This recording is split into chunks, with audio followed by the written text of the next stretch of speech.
Voici les noms des fils d'Israël venus en Égypte avec Jacob, leur père. Chacun y vint avec sa famille.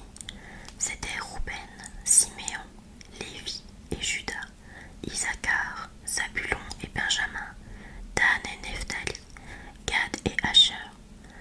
Toutes les personnes issues de Jacob étaient au nombre de 70. Joseph, lui, était déjà en Égypte. Puis Joseph mourut, ainsi que tous ses frères et toute cette génération-là.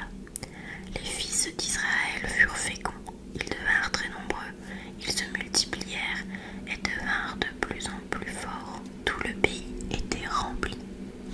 Un nouveau roi vint au pouvoir en Égypte. Il n'avait pas connu Joseph. Il dit à son peuple: Voici que le peuple des fils d'Israël est maintenant plus nombreux et plus puissant que nous. Prenons donc les dispositions voulues pour l'empêcher de se multiplier. Car s'il y avait une guerre, il se joindrait à nos ennemis, combattrait contre nous, et ensuite il sortirait du pays. On apposa donc aux fils d'Israël des chefs de corvée pour les accabler de travaux pénibles. Ils durent partir pour Pharaon les villes d'entrepôt de Pithom et de Ramsès. Mais plus on les accablait, plus ils se multipliaient et proliféraient, ce qui les fit détester. Les Égyptiens soumirent les fils d'Israël à un dur esclavage et leur rendirent la vie intenable à force de corvées, préparation de l'argile et des briques, et toutes sortes de travaux à la campagne. Tous ces travaux étaient pour eux un dur esclavage.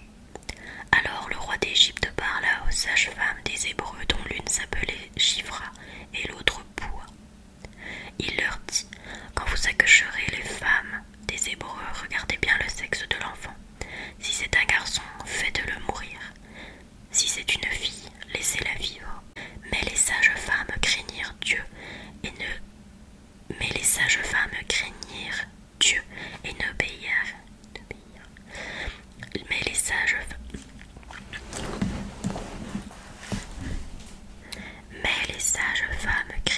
Dieu et n'obéirent pas à l'ordre du roi. Elles laissèrent vivre les garçons. Alors le roi d'Égypte les appela et leur dit: Pourquoi avez-vous agi de la sorte? Pourquoi avez-vous laissé vivre les garçons? Les sages-femmes répondirent à Pharaon: Les femmes des Hébreux ne sont pas comme les Égyptiennes, elles sont pleines de vitalité. Avant l'arrivée de la sage-femme, elles ont déjà accouché. Dieu accorda ses bienfaits aux sages-femmes. Le peuple devint très nombreux et très fort. Comme les sages-femmes avaient craint Dieu, il leur avait accordé une descendance. Pharaon donna cet ordre à tout son peuple: Tous les fils qui naîtront aux Hébreux, jetez-les dans le Nil, ne laissez vivre que les filles. Un homme de la tribu de Lévi avait épousé une femme de la même tribu. Elle devint enceinte et elle enfanta un fils. Voyant qu'il était beau, elle le cacha durant 3 mois. Lorsqu'il lui fut impossible de le tenir caché plus longtemps, elle prit une corbeille de jonc qu'elle enduisit de bitume et de goudron. Elle y plaça l'enfant et déposa la corbeille au bord du Nil, au milieu des roseaux. La sœur de l'enfant se tenait à distance pour voir ce qui allait.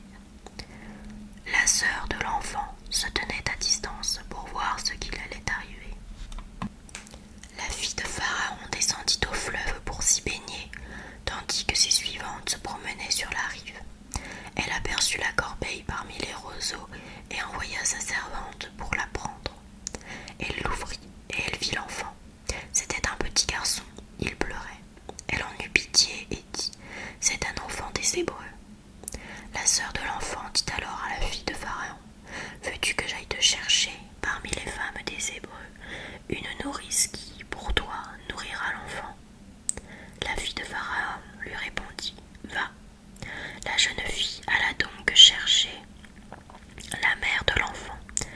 La fille de Pharaon dit à celle-ci: « Emmène cet enfant et nourris-le pour moi, c'est moi qui te donnerai ton salaire. » Alors la femme emporta l'enfant et le nourrit. Lorsque l'enfant eut grandi, elle le ramena à la fille de Pharaon qui le traita comme son propre fils. Elle lui donna le nom de Moïse en disant: « Je l'ai tiré des eaux. » Or, vint le jour où Moïse, qui avait grandi, se rendit auprès de ses frères et les vit accablés de corvée.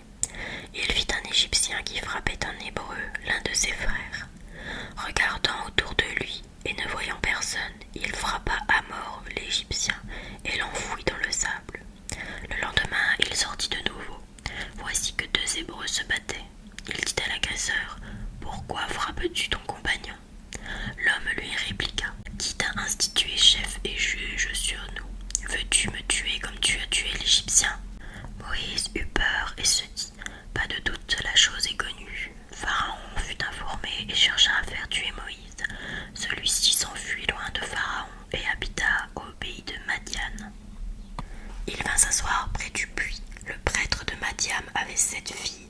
Elles allèrent puiser de l'eau et remplir les auges pour abreuver le troupeau de leur père. Des bergers survinrent et voulurent les chasser. Alors Moïse se leva pour porter secours et il abreuva leur troupeau. Elles retournèrent chez Rouel, leur père, qui leur dit: Pourquoi êtes-vous revenus si tôt aujourd'hui? Elles répondirent: Un Égyptien nous a délivrés de la main des bergers. Il a même puisé l'eau pour nous et abreuvé le troupeau. Réouel demanda: Mais où est-il? Pourquoi l'avez-vous laissé là-bas? Appelez-le, invitez-le à manger. Et Moïse accepta de s'établir chez cet homme qui lui donna comme épouse sa fille, Kippora. Elle enfanta un fils à qui Moïse donna le nom de Gershom, ce qui signifie immigré en ce lieu, car, dit-il, je suis devenu un immigré en terre étrangère. Au cours de cette longue période, le roi d'Égypte mourut. Du fond de leur esclavage, les fils d'Israël gémirent et crièrent. Du fond de leur esclavage, leur appel monta vers Dieu. Dieu entendit leurs plaintes. Dieu se souvint de son alliance avec Abraham, Isaac et Jacob.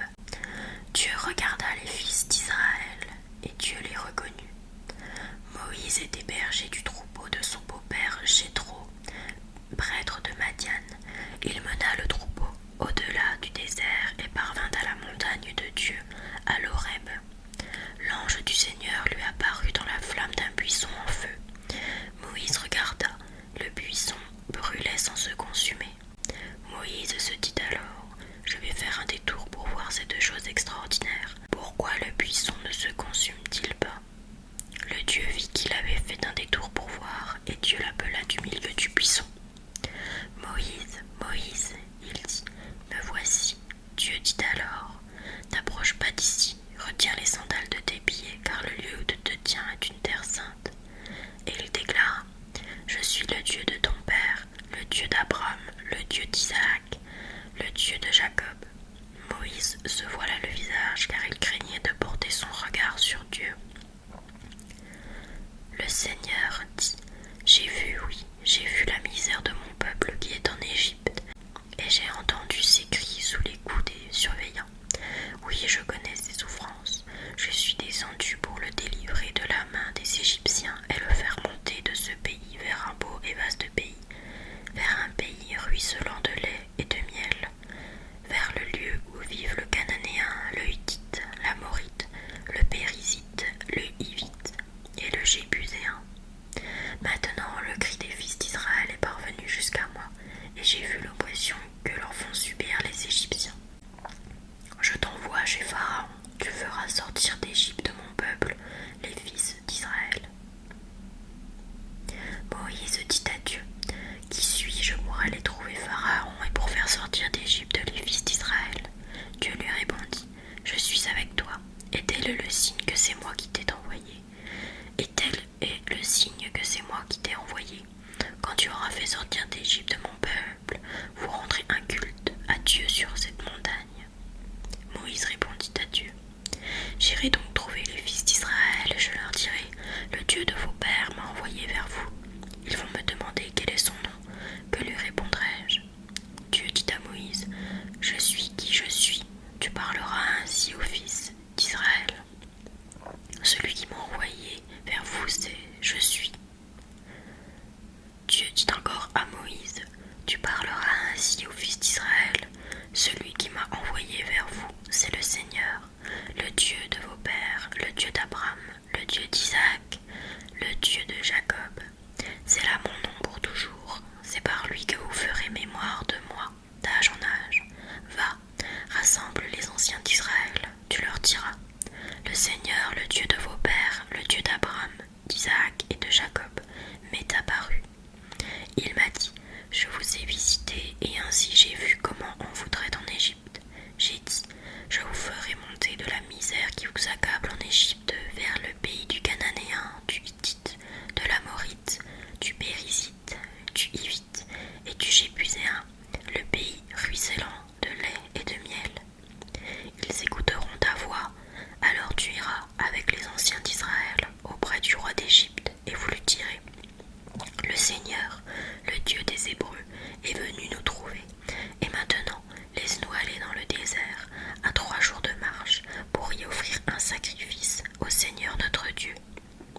je sais, moi, que le Dieu d'Égypte ne vous laissera pas partir s'il n'y est pas forcé. Alors j'étendrai la main, je frapperai l'Égypte par toutes sortes de prodiges que j'accomplirai au milieu d'elle. Après cela, il vous permettra de partir. Je ferai que ce peuple trouve grâce aux yeux des Égyptiens. Aussi, quand vous partirez, vous n'aurez pas les mains vides. Chaque femme demandera à sa voisine et à l'étrangère qui réside dans sa maison des objets d'argent, des objets d'or et des manteaux. Vous les ferez porter par vos fils et vos filles. Ainsi vous dépouillerez les Égyptiens. Moïse reprit la parole et dit, voilà, ils ne me croiront pas, ils n'écouteront pas ma voix. Ils diront, le Seigneur ne t'est pas apparu. Le Seigneur dit, que tiens-tu en main? Moïse répondit, un bâton. Le Seigneur dit, jette-le à terre. Moïse le jeta à terre. Le bâton devint un serpent, et Moïse s'enfuit devant lui. Le Seigneur dit à Moïse, étends la main et prends-le par la queue. Il étendit la main et le saisit. Dans sa main, le serpent redevint un bâton. Dieu reprit, ainsi croiront-ils que le Seigneur t'est apparu, le Dieu de leur père, Dieu d'Abraham, Dieu d'Isaac, Dieu de Jacob. Le Seigneur dit encore à Moïse, mets donc la main sur ta poitrine. Il mit la main sur sa poitrine, puis la retira, et sa main était lépreuse, blanche comme neige. Le Seigneur dit, remets la main sur ta poitrine. Il remit la main sur sa poitrine, puis la retira. Elle était redevenue comme le reste de son corps. Ainsi donc, s'ils ne te croient pas, s'ils restent sourds à la voix du premier signe, ils croiront à cause du second signe. Et s'ils ne croient pas encore à ces deux signes et restent sourds à ta voix, alors tu prendras de l'eau du Nil et tu la répandras sur la terre sèche. Et l'eau que tu auras puisée dans le Nil deviendra du sang sur la terre sèche. Moïse dit encore au Seigneur, pardon mon Seigneur, mais moi je n'ai jamais été doué pour la parole, ni d'hier ni d'avant-hier, ni même depuis que tu parles à ton serviteur. J'ai la bouche lourde et la langue pesante, moi. Le Seigneur lui dit, qui donc a donné une bouche à l'homme, qui rend muet ou sourd, voyant ou aveugle? N'est-ce pas moi, le Seigneur? Et maintenant va, je suis avec ta bouche et je ferai ce que tu devras dire. Et maintenant va, je suis avec ta bouche et je te ferai savoir ce que tu devras dire. Moïse répliqua, je t'en prie mon Seigneur, envoie n'importe quel autre émissaire. Alors la colère du Seigneur s'enflamma contre Moïse et il dit, et ton frère Aaron, le Lévite, je sais qu'il a la parole facile lui, le voici justement qui sort à ta rencontre, et quand il te verra, son cœur se réjouira. Tu lui parleras, tu mettras mes paroles dans sa bouche, et moi, je suis avec ta bouche et avec sa bouche. Et je vous ferai savoir ce que vous aurez à faire. C'est lui qui parlera pour toi au peuple, il sera ta bouche et tu seras son Dieu. Quant à ce bâton, prends-le en main, c'est par lui que tu accompliras les signes. Moïse s'en alla et retourna chez son beau-père Jéthro. Il lui dit, je dois m'en aller et retourner chez mes frères en Égypte pour voir s'ils vivent encore. Jéthro lui dit, va en paix. Au pays de Madian, le Seigneur dit à Moïse, va, retourne en Égypte, car ils sont morts, tous ceux qui en voulaient à ta vie. Moïse prit sa femme et ses fils, les installa sur l'âne et retourna au pays d'Égypte. Il avait pris en main le bâton de Dieu. Le Seigneur dit à Moïse, sur le chemin du retour vers l'Égypte, songe aux prodiges que j'ai mis en ta main, tu les accompliras devant Pharaon. Mais moi, je ferai en sorte qu'il s'obstine, et il ne laissera pas le peuple s'en aller. Tu diras à Pharaon, ainsi parle le Seigneur. Mon fils, premier-né, c'est Israël. Je te dis, laisse partir mon fils pour qu'il me serve, et tu refuses de le laisser partir. Eh bien moi, je vais faire périr ton premier-né. Or, en cours de route, en campement de nuit, le Seigneur rencontra Moïse et chercha à le faire mourir. Tsipora, sa femme, prit un silex, coupa le prépuce de son fils, en toucha le sexe de Moïse et dit, tu es pour moi un époux de sang. Alors Dieu s'éloigna de Moïse. Tsipora avait parlé d'époux de sang à cause des circoncisions. Le Seigneur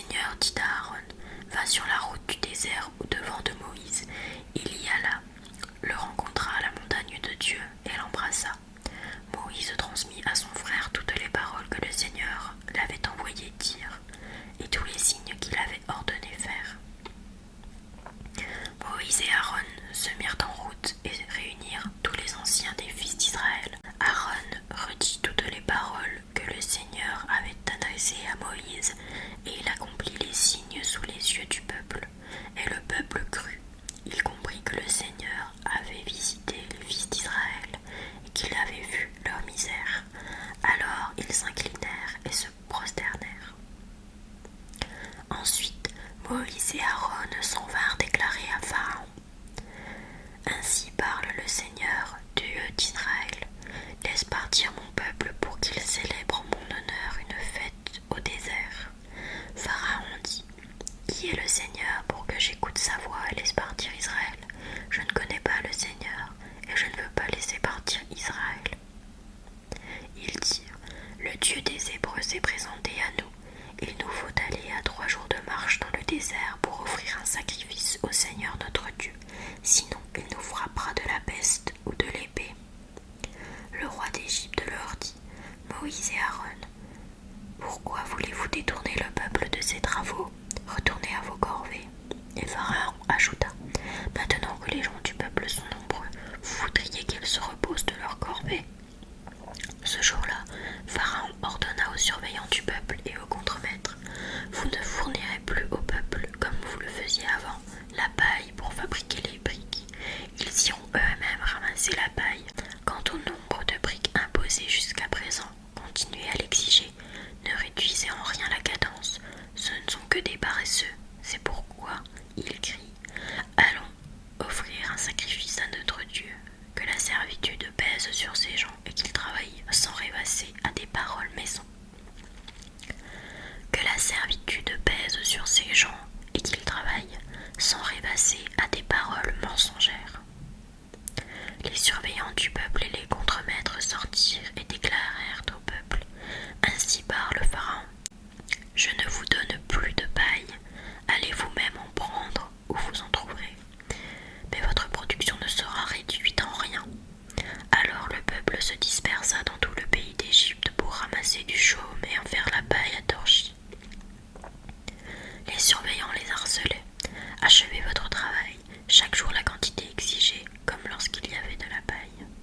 On frappa les contremaîtres des fils d'Israël, ceux que leur avaient imposé les surveillants de Pharaon, en disant: Pourquoi n'avez-vous pas exécuté la commande de briques comme auparavant? Faites aujourd'hui comme hier. Les contremaîtres des fils d'Israël vinrent alors crier vers Pharaon: Pourquoi traiter ainsi des serviteurs? De la paille on ne donne plus à des serviteurs, et on nous dit: Faites des briques, et voici qu'on frappe des serviteurs. Des gens ont tort. Pharaon répondit: Vous êtes des paresseux, oui, des paresseux. C'est pourquoi vous dites: Allons offrir un sacrifice au Seigneur. Et maintenant, au travail, on ne vous fournira pas la paille, mais vous fournirez le même nombre de briques. Les contremaîtres des fils d'Israël se virent en mauvaise posture lorsqu'on leur dit: Vous ne réduirez pas le nombre de briques, chaque jour la quantité exigée. En sortant de chez Pharaon, ils tombèrent sur Moïse et Aaron qui les attendaient. Ils leur dirent: Que le Seigneur vous tienne à l'œil et qu'il juge. À cause de vous, Pharaon et ses serviteurs nous détestent. Vous leur avez mis en main l'épée pour nous tuer. Moïse retourna trouver le Seigneur et lui dit: Mon Seigneur, pourquoi as-tu maltraité ce peuple? Pourquoi donc m'as-tu envoyé? Depuis que je suis allé chez Pharaon et lui ai parlé en ton nom, il a maltraité le peuple et tu ne fais absolument rien pour délivrer ton peuple. Lorsque Jésus eut terminé les instructions qu'il donnait à ses 12 disciples, il partit de là pour enseigner et proclamer la parole dans les villes du pays. Jean le Baptiste entendit parler, dans sa prison, des œuvres réalisées par le Christ. Il lui envoya ses disciples et, par eux, lui demanda: Es-tu celui qui doit venir ou devons-nous en attendre un autre? Jésus leur répondit: Allez annoncer à Jean ce que vous entendez et voyez. Les aveugles retrouvent la vue et les boiteux marchent, les lépreux sont purifiés et les sourds entendent, les morts ressuscitent et les pauvres reçoivent la bonne nouvelle. Heureux celui pour qui je ne suis pas une occasion de chute. Tandis que les envoyés de Jean s'en allaient, Jésus se mit à dire aux foules à propos de Jean: Qu'êtes-vous allés regarder au désert? Un roseau agité par le vent? Alors, qu'êtes-vous donc allés voir? Un homme habillé de